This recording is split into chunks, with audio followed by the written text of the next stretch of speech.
प्रदोष के समय पर, उससे पहले लक्ष्मी और दरिद्रता फिर भ्रमण पर निकलती है।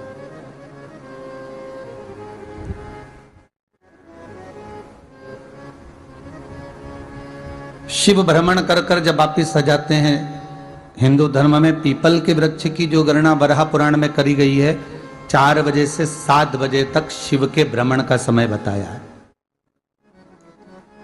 शाम को। तो 7 बजे से लेकर फिर रात्रि 9 बजे तक लक्ष्मी और दरिद्रता फिर भ्रमण पर जाती है। इनका एक समय निश्चित है महाराज। भ्रमण कर कर आ जाना। अब इस बीच में जब लक्ष्मी और दरिद्रता दोनों निकल कर जा रही हैं, तो दोनों एक भाव रख कर जाती हैं कि आज हमको कहां प्रवेश करना,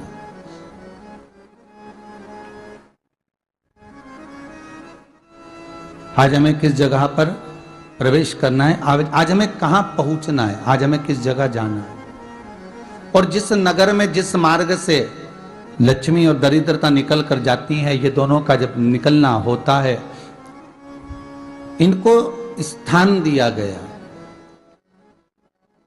जहां पर स्वच्छता हो, घर के दरवाजे पर रंगोली डली हुई हो, द्वार पर जल छीटा गया हो। महाराज, उस द्वार पर लक्ष्मी प्रवेश करती है तो दरिद्रता भी जाने लगती है अंदर। जब दरिद्रता अंदर जाने लगती है तो लक्ष्मी उसको रोक देती है, पहले मैं देखकर आती हूं कि तेरे लिए स्थान है कि नहीं, तू यहां रुक।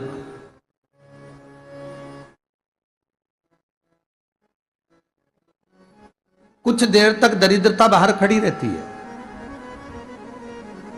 और लक्ष्मी जी की बड़ी बहन जब दरिद्रता बार बार अंदर जाने का प्रयास करती है तो लक्ष्मी जी कहती हैं, जी तू इतनी बड़ी होकर तुझे मालूम है, तू तेरा सम्मान होना चाहिए, आदर होना चाहिए, और तू अंदर चली जाए और कोई तेरा सम्मान ना करे तो कितना बुरा लगेगा, इसलिए तू बाहर खड़ी रहे, मैं अभी आई। अंदर जाती है और जब लक्ष्मी जी भ्रमण कर लेती हैं, अंदर प्रवेश कर कर आती हैं और प्रवेश कर कर आती हैं तो दरिद्रता पूछती है चले अंदर। तो लक्ष्मी जी कहती हैं, तुझे मालूम नहीं है क्या जी कि जिस घर में मैं प्रवेश कर जाती हूं उस घर में फिर दरिद्रता नहीं जा सकती, क्योंकि यह तेरा वचन था, यह तेरा वचन था। अपन दोनों का जब मंगल विवाह हुआ था, मेरा विवाह जब नारायण के साथ में हुआ और तुम्हारा विवाह जब दुस्साह मुनि के साथ हुआ, दरिद्रता का विवाह दुस्साह मुनि के साथ हुआ, जब अपना दोनों का विवाह हुआ था तो अपन दोनों ने एक वादा करा था कि जिस घर में लक्ष्मी प्रवेश कर जाएगी उस दिन फिर दरिद्रता नहीं जाएगी, और जिस घर में दरिद्रता प्रवेश कर जाएगी उस घर में फिर लक्ष्मी नहीं जाएगी। अब जब मैं अंदर देख कर आ गई हूं तो तू अंदर नहीं जा सकती, अर्थात लक्ष्मी के चरण जिस घर में पड़ गए उस घर में फिर दरिद्रता प्रवेश नहीं कर रही। चलते चलते फिर दरिद्रता ने देखा और लक्ष्मी जी इसको लेकर गई और लक्ष्मी जी ने देखा कि इसके दरवाजे पर जल नहीं छीटा गया, इसके दरवाजे पर ना रंगोली डली है, इसका द्वार साफ नहीं हुआ है,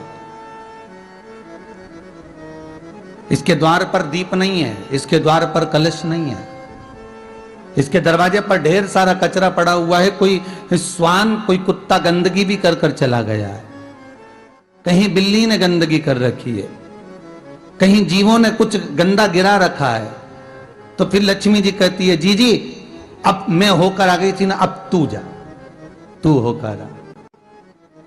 और दरिद्रता प्रवेश करती है तो अंदर जाकर क्या देखती है दरिद्रता कि इतनी सवेरे से मैं घूमने इनके दरवाजे पर आई और ये तो सब चादर तान के चकाचक गुर्राटा भर भर कर सो रहे हैं।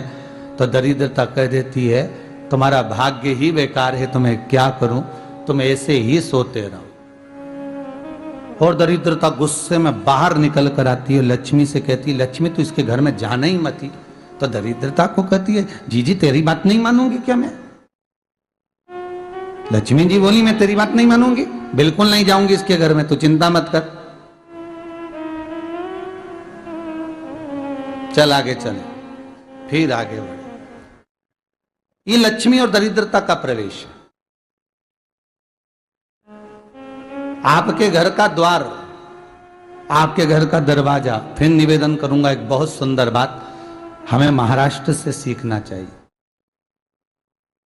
हमें साउथ से सीखना चाहिए, दक्षिण से।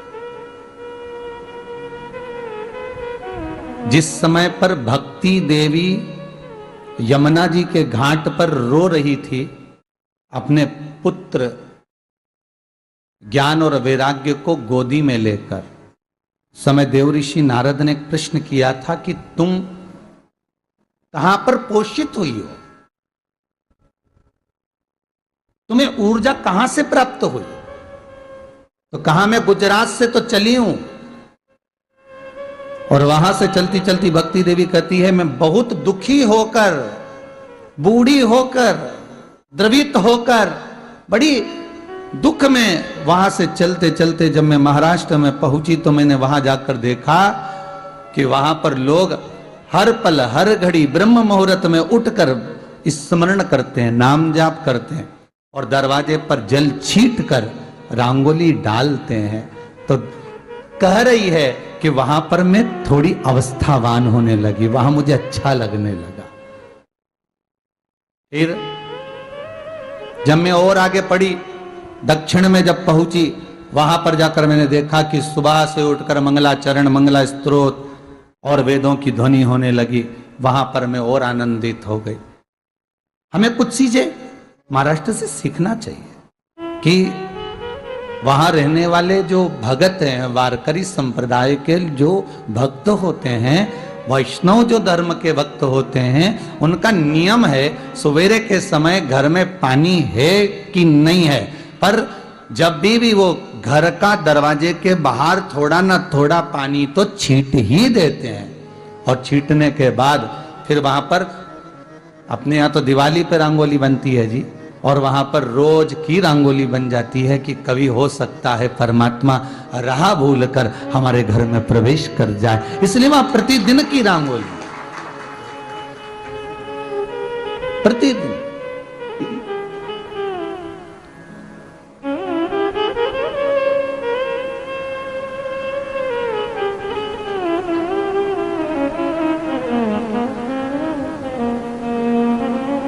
हमें सीखना चाहिए थोड़ा सा।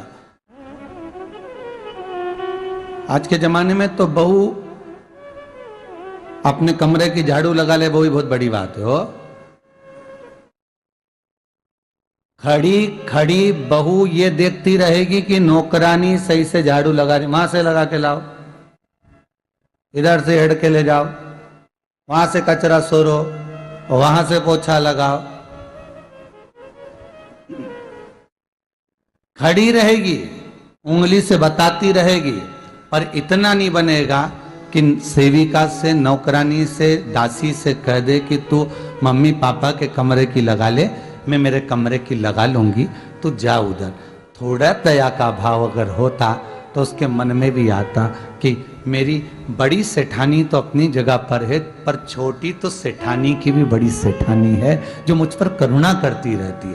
पर बड़ी तो कहे कि बेटा रहने दे, तू उधर ले जा, जब भाभी के कमरे में देख ले जा, उसके बच्चों का बड़ा फैलारा रहता ना, तो उधर देख ले जा, तो जरा उधर मां उधर भेज रही है।